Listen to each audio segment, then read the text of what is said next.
سب سے پہلا مسئلہ ہے آج کا، دیکھیے گردن کا مسح ثابت ہے یا نہیں وضو کے اندر.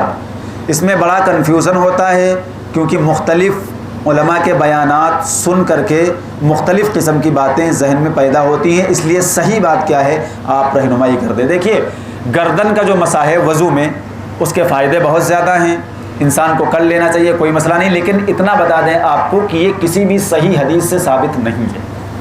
جو مسح ثابت ہے نا وہ صرف یوں ثابت ہے، اس طرح سے لے جا کر کے آپ، اور حدیث میں یہ بھی چاہے ایسے کر لیں آپ، اور یہ بھی حدیث میں کہ ایسے بھی لے آئیں آپ، الٹا بھی. تو صرف اتنا آپ کے سر کا مسح ثابت ہے اور کانوں کا مسح بھی ثابت ہے. گردن کا جو یوں یوں اور اس طرح سے اسٹائل کر کے آدمی بتاتا ہے وہ سب حدیث سے نہیں ثابت ہے. اسی لیے جو اہل حق علماء ہیں نا، ہم فرقہ والوں کی بات نہیں کر رہے، وہ تو فرقہ کی گول کیپر اپنے کرتے ہی ہیں، ان سے ایک الگ بحث ہے. لیکن جو اہل حق علماء ہیں، جب آپ فتاوے وغیرہ پڑھیں گے یا ان کے آرٹیکل پڑھیں گے تو انہوں نے صاف لکھا ہے کہ یہ گردن کا مسح مستحب ہے. سنت نہیں کہا کسی عالم نے، کسی نے سنت نہیں کہا الا یہ کہ فرقہ واریت والے. تو مستحب کا مطلب یہ ہوتا ہے کہ پسندیدہ، یعنی گندا وغیرہ ہو جاتا ہے گردن وغیرہ تو آپ ایسے سے پوچھ لیں، بہت اچھی بات ہے، فائدے بھی بہت ہیں بھائی، پورے جسم کو دھونے کے فائدے بڑے ہیں، نہانے کے.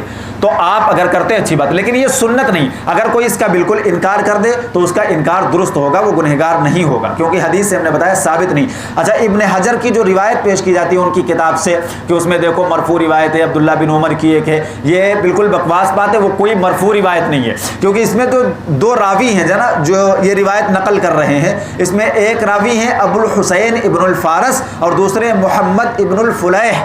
یہ دونوں راوی، ان دونوں راویوں کے درمیان صدیوں کا فاصلہ ہے، ان کی ملاقات ہی ثابت نہیں. جب ملاقات نہیں ثابت ہے تو کوئی حدیث مرفوع کیسے ہو سکتی ہے؟ لہٰذا یہ حدیث صحیح نہیں ہے. جو لوگ کہتے ہیں مرفوع وہ جھوٹ بولتے ہیں، غلط بات کرتے ہیں. تو گردن کا مسح کسی بھی حدیث سے ثابت نہیں ہے، آپ کر لیں تو کوئی مسئلہ نہیں. اگر کوئی انکار کرتا ہے تو اس کا انکار بالکل درست ہے.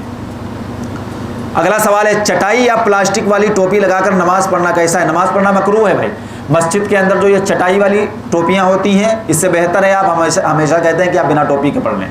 یہ چٹائی والی اور یہ جو اس طرح کی پلاسٹک والی ٹوپیاں ہوتی ہیں نا تو ان کو لگا کر کے نماز پڑھنا مکروہ ہے، کیونکہ قرآن پاک میں سورہ اعراف کی آیت ہے یا بنی آدم خذوا زینتکم عند کل مسجد. اے آدم کی اولادوں جب نماز پڑھنے جاؤ تو زینت اختیار کرو. ہر ایسا لباس اور ہر ایسی چیز جسے پہن کر کے اور لگا کر کے آپ مجمع میں نہیں جا سکتے ہو، مجمع میں شرم محسوس کرتے ہو، تو اس ہیئت میں نماز پڑھنا مکروہ ہے. مکروہ کیا آپ پلاسٹک والی ٹوپی لگا کر کے چلے جائیں گے کسی شادی میں فنکشن میں، مذاق اڑائے گا یہ دیکھو چچا جی آئے ہیں اور ٹوپی پلاسٹک والی چٹائی والی لگا کے. تو جب وہ اسی لیے ہم لکھنؤ میں جب تھے تو ہمارے ایک دوست تھے شاداب بھائی، اللہ ان کو جزائے خیر دے، بہت اچھے انسان ہیں، وہ ان چیزوں میں بڑا بڑھ چڑھ کے حصہ لیتے اور ہمیشہ جب وہ کوئی خرچ کرتے تھے تو وہ پوچھتے تھے ہم سے کہ مولانا ہم کو اتنا روپیہ دین میں لگانا ہے، آپ بتائیے کس میں لگائیں. بہت سے لوگوں کی عادت ہے، آپ وہاں مسجدوں میں پارے پڑے ہیں، سڑ رہے ہیں، ان کے گھر میں کسی کا انتقال ہوا وہ بھی 1 لاکھ کی پیٹی رکھ دی، وہ بھی 1 لاکھ پیٹی. بھائی کیوں رکھ رہے ہو؟ وہاں کون پڑھنے والا ہے یار جو لے جا کر کے پیٹیاں رکھتے چلے جا رہے ہو؟ پیٹیاں ہی رکھا کرتے ہیں سب. ارے یہ دیکھو مسجد میں کس چیز کی ضرورت ہے. تو وہ ان کی عادت ہے، آج بھی ان کی عادت ہے، وہ جب کوئی مسئلہ ہوتا ہے تو وہ فون کرتے ہیں مولانا ہم کو دین پر اتنا روپیہ لگانا ہے، آپ بتائیے کہاں لگائیں. تو وہ پوچھا ایک بار انہوں نے تو ہم نے ان سے کہا، ہم نے کہا اچھے قسم کی ٹوپیاں لا کر کے رکھ دیجیے. بہت اچھے قسم کی نہیں تھی وہ، لگ بھگ 30-35 والی ٹوپیاں ہم نے منگوا کر کے اپنی مسجد میں رکھی ہوئی تھی، جیسی یہ لگائے ہیں چچا لگائے ہیں اس ٹائپ کی. بہت اچھی رکھ دیں گے تو پتہ چلا کوئی اٹھائے لیے چلا جائے. تو بہت اچھی نا، لیکن میڈیم قسم کی ٹوپی آپ جیسے یہ لگی ہے یہ آپ مجمع میں بھی لگا کر کے جا سکتے ہیں، نماز بھی پڑھ لیں، کوئی حرج کی بات. تو اس طرح کی ٹوپیاں جو اہل خیر ہیں وہ مسجدوں میں رکھوا دیں، یہ پلاسٹک والی ٹوپی نہیں رکھنی چاہیے. اگلا سوال ہے کیا دل میں قرأت کرنا کافی ہوگا نماز کے اندر، یہ زبان سے تلفظ کرنا ضروری ہے؟ دل میں جو لوگ قرأت کرتے ہیں ان کی نماز بھائی درست نہیں ہوگی، قرأت معتبر نہیں ہوتی ہے. آپ کو الفاظ کے ساتھ تلفظ کرنا ضروری ہوتا ہے سری نمازوں میں بھی. یعنی آپ پڑھ رہے ہیں تو باقاعدہ تھوڑا آہستہ آواز سے، اتنی آواز سے کہ آپ کو سنائی دے الحمدللہ رب العالمین الرحمن، ایسے، یا پھر اس سے کم، اتنا کہ آپ کو محسوس ہو. یہ نہیں منہ بند ہے اور آپ من میں پڑھ رہے ہیں. جو گونگا ہے، گونگے کا مسئلہ الگ ہے، وہ تو کھڑا رہے گا نماز اس کی ہو جائے گی. لیکن آپ جو ہے آپ بول لیتے پڑھ لیتے تو تلفظ کرنا ضروری ہے، دل میں معتبر نہیں. اگلا سوال دیکھیے سجدے میں جاتے وقت پہلے گھٹنے رکھیں یا پھر ہاتھ؟ افضل صورت کیا ہے حدیث کی روشنی میں بتلائیں. افضل صورت درکار ہے بھائی، اتنی تاکید کی کیا ضرورت ہے؟ دیکھیے بھائی اس مسئلے میں اہل علم ہی کے درمیان اختلاف ہے. بعض علماء ایسے ہیں، اذان ہونے لگی،